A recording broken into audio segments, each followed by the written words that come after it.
PSM Makassar memuncaki klasemen sementara Liga 1 2022-2023. Willem Jan Pluim CS mengoleksi 38 poin, unggul 2 poin dari Madura United di peringkat 2 dan Persib Bandung di peringkat 3. Serta selisih 3 poin dari Persija Jakarta di peringkat 4.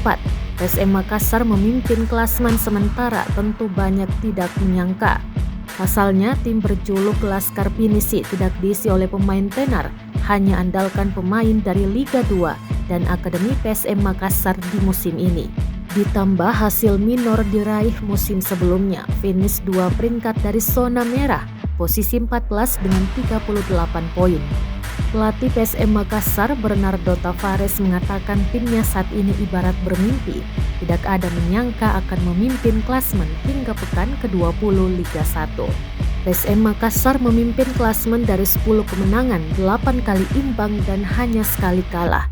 Juru taktik berkebangsaan Portugal ini mengaku hasil diraih tersebut berkat kerja keras seluruh elemen dalam tim.